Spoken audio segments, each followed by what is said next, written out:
الحمد لله رب العالمين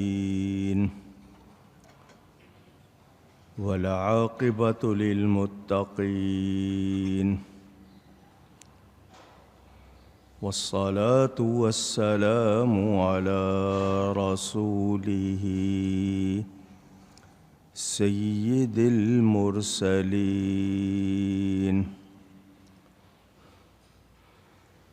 رحمة للعالمين شفيع المذنبين سيد الأولين والآخرين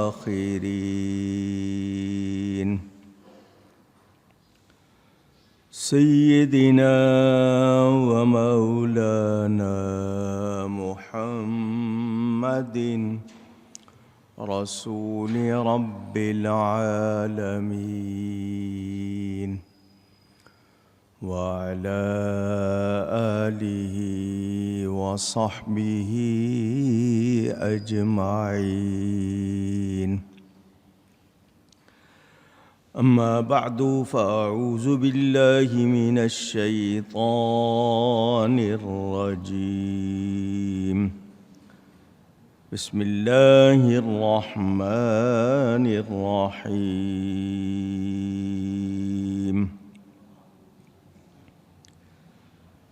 الذي يراك حين تقوم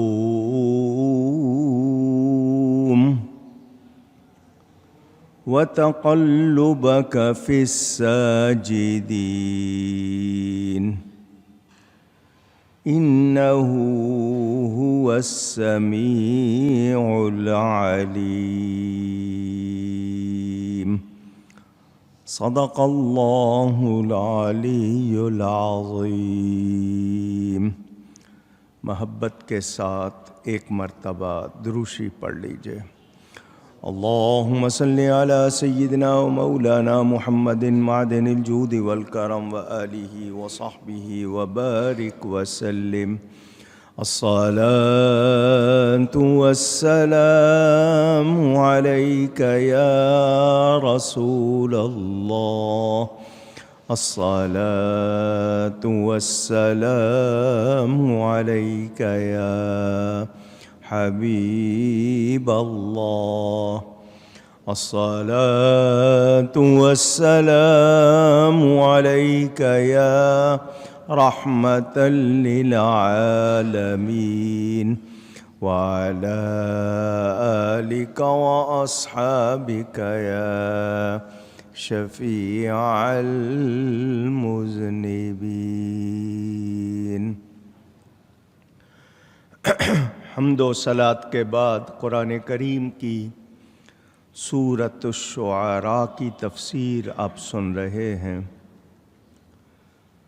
گزشتہ جمعے یہ عرض کیا تھا اللہ تعالی اپنے حبیب پاک صلی اللہ علیہ وسلم سے فرماتا ہے، اے محبوب اپنے قریب ترین رشتہ داروں کو ڈرائیے اور اپنی رحمت کا بازو اپنے غلاموں پر، اپنے متبعین پیروان کار مسلمانوں کے لیے بچھائیے، اور اگر وہ آپ کا حکم نہ مانیں تو فرما دیجئے میں تمہارے کاموں سے بے علاقہ ہوں، اور اس پر بھروسہ کیجئے جو عزت والا مہر والا ہے.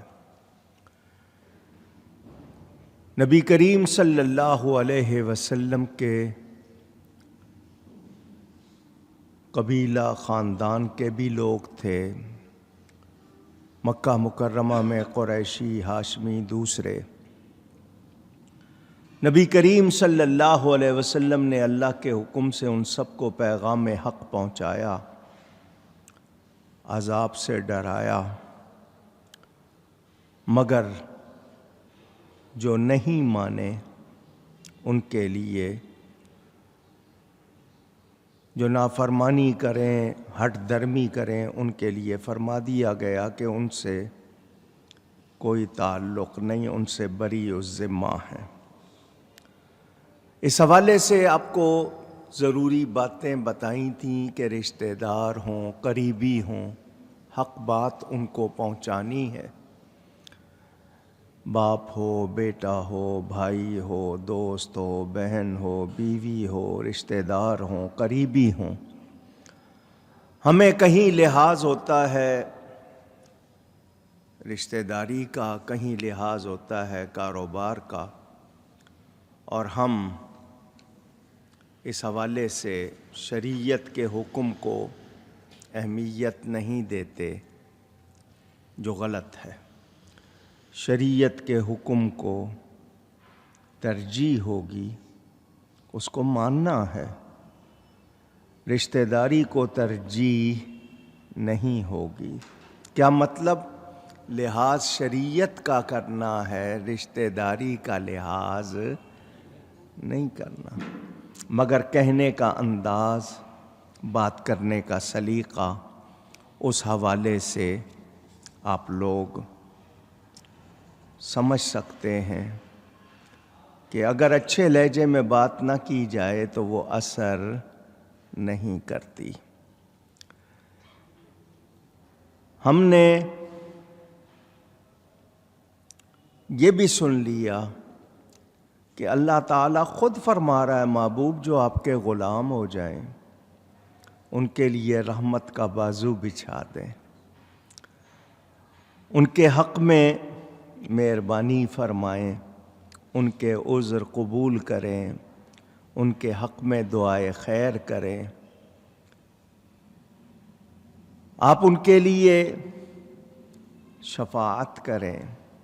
یہ اللہ تعالیٰ خود فرما رہا ہے۔ ان پر آفت آئے، تکلیف آئے تو دور کیجیے، ان کی مشکلیں آسان کیجیے، ان کی فریادیں سنیں، داد رسی کریں، یعنی جو آپ کی شان کے لائق ہے وہ کیجیے، وہ نہ کیجیے جس کے وہ لائق ہے۔ غلاموں کے لیے اتنی مہربانی، اتنی نوازش، اتنی عنایت کتنی بڑی بات ہے۔ خود اللہ فرما رہا ہے، محبوب اپنے غلاموں کا خیال رکھیے۔ میرے دوستوں اور بزرگوں، یہ حکم صرف اس وقت جو سامنے تھے ان کے لیے نہیں کہ ہم کہیں کہ صرف ان کے لیے ہے۔ متبعین تو قیامت تک ہوں گے، اتباع کرنے والے، نبی کی غلامی کرنے والے تو قیامت تک ہوں گے۔ تو انشاء اللہ قیامت تک کے سارے مسلمان اس میں داخل ہیں، اور نبی کی مہربانی کا سلسلہ صرف اس وقت نہیں، قیامت تک اور اس کے بعد بھی جاری رہے گا۔ اللہ تعالیٰ نے ان کو رحمت للعالمین بنایا ہے، ان کو درست خو، سخت طبیعت والا نہیں بنایا۔ خود اللہ نے فرمایا، محبوب آپ کی طبیعت میں سختی اور درست خوئی ہوتی تو کوئی بھی آپ کے قریب نہ ہوتا۔ اللہ نے ان کو رحمت للعالمین بنایا ہے، ان کا کرم سب پر ہے، کہیں بھی ہو کوئی۔ آج بھی ہم اللہ کی مہربانی پا رہے ہیں تو یہ نبی پاک صلی اللہ علیہ وسلم کا صدقہ ہے، ان کی مہربانی ہے، وہ رحمت للعالمین ہے۔ ہم ایک ماں کی مہربانی، آپ کی والدہ، ماں، مادر، اس کی مہربانی پر حیران ہوتے ہیں، تو نبی تو بہت زیادہ مہربان ہے، اور اللہ کریم کی مہربانی کا تو کوئی شمار ہی نہیں ہے۔ میرے دوستوں اور بزرگوں، وہ لوگ جو ایمان نہ لائیں اس میں خطا کار مسلمان داخل نہیں، وہ مسلمان جن سے خطائیں ہو جاتی ہیں وہ نہیں، بلکہ وہ لوگ جو ہٹ درمی کریں اور ایمان نہیں لاتے،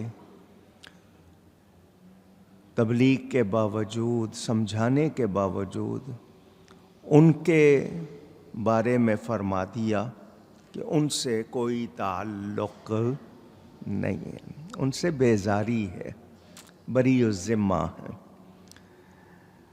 نبی کریم صلی اللہ علیہ وآلہ وسلم کی بارگاہ میں صحابہ آتے تھے، کسی سے کوئی جرم ہو جاتا تھا تب بھی آتے تھے، اور آج ہم گناہ گار ہیں تو ہمیں بھی یہی یقین ہے کہ ہمیں ایمان والوں کو نبی پاک کی شفاعت نصیب ہوگی انشاءاللہ۔ خود ان کا فرمان کہ میری شفاعت اس کے لیے ہے جو اس پر ایمان رکھتا ہے، جو ایمان نہیں رکھتا اس کے لیے نہیں۔ میرے دوستوں اور بزرگوں، اسباب اختیار کرنا توکل کے خلاف نہیں۔ توکل آپ بھروسے کو کہتے ہیں، ہمیں اللہ پہ بھروسہ ہے، مگر ہم احتیاطی تدابیر اختیار کرتے ہیں یا نہیں؟ پوچھ رہا ہوں آپ سے۔ دوا لیتے ہیں، شفا کون دیتا ہے؟ اللہ۔ دوا میں بھی شفا کس نے رکھی ہے؟ اللہ۔ تو تدابیر اختیار کرنا توکل کے خلاف نہیں ہے۔ توکل میں ہمیں کیا چیز سمجھنی ہے، توکل کی حقیقت کیا ہے، اس بارے میں صرف اتنا بتا دوں کہ عملی طور پر تدابیر اور اسباب ہوں، لیکن نظر خالق پر ہو۔ یہ نہیں کہ یہ چیز کرے گی، کرنے والا کون ہے؟ اللہ۔ اختیار کرنے میں، کسی تدبیر یا اسباب کو اختیار کرنے میں یہ نہ سمجھے کہ یہ توکل کے خلاف ہوگا۔ تو اللہ تعالیٰ کی عطا ہے اور ہم پر مہربانی ہے۔ اب یہاں سے سمجھ لیا جائے کہ جو ایمان لا کر حضور صلی اللہ علیہ وسلم کا غلام نہیں بنتا، وہ اپنے آپ کو خود رحمت سے دور کرتا ہے، اور جو ایمان نہیں لاتا اس کے لیے کوئی گنجائش نہیں ہے۔ تو اس سے ہمیں پتہ چلا کہ ایمان بہت بڑی نعمت ہے، اور ایمان لانے کے بعد نبی پاک صلی اللہ علیہ وسلم کی رحمت پانا یہ بہت بڑی سعادت ہے۔ تو ہمیں کوشش کرنی چاہیے کہ ہم حضور صلی اللہ علیہ وآلہ وسلم کے غلام بنیں۔ ان کی غلامی دنیا بھر کی بادشاہی سے بہتر ہے، کوئی شبہ نہیں۔ میں اس پر اور مزید گفتگو نہیں کرتا، اتنا ہی ہمیں جان لینا چاہیے۔ اب آئیں